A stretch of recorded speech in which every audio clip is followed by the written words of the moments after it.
Mấy cái đào đó thôi, mấy cái đào đó rồi, cái đào đó chơi giáo thôi.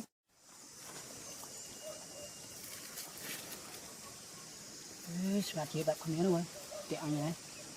sạt chiếc, trời má sạp đấy quay, trời má em số nó phải màu sao nữa, má nha, sạp không, ở vô sạp trời má em kẹo anh này, đại sạp này sạp trời ạ mó.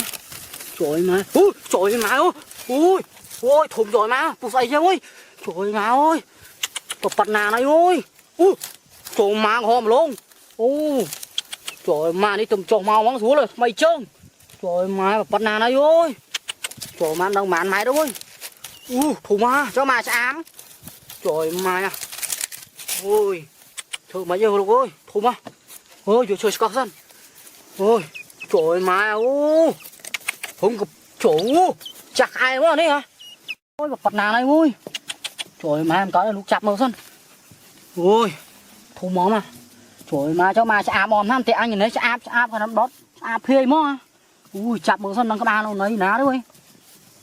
ui khơi nha, mà ô anh đi vui tư luôn á, trời má tẹt đó là ôi mày chặt tống chứ lút mò trong trên máu ơi, trời má đi bật na đây mà ôi đó là các bạn đó luôn đi luôn trời má phun hiu ấy bật na này trời má đi các bạn đó ôi miền nó đập lô má chúa bao mình đập lô má thùng nó ơi trời má rồi liền với thằng cá đấy phun đi miền nào thì tục về thờ phun trời má miền nào hiền càn thiết là phun đó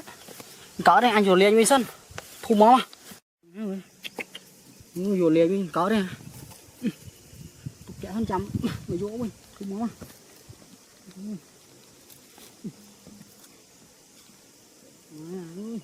phun đó là ôi trời mà liền tấu luôn không anh máu à sạp đi vui trời mà ôi thùng đó đó là bạn tàu mò đấy hả trời mà tàu với nhau đấy nha trời mà thùng đó trời mà tàu với nhau đấy nha trời mà thùng đó trời mà tàu với nhau đấy nha rồi cô nói chào với nha tàu ơi chọn flash cùng vui là bờ phụ đó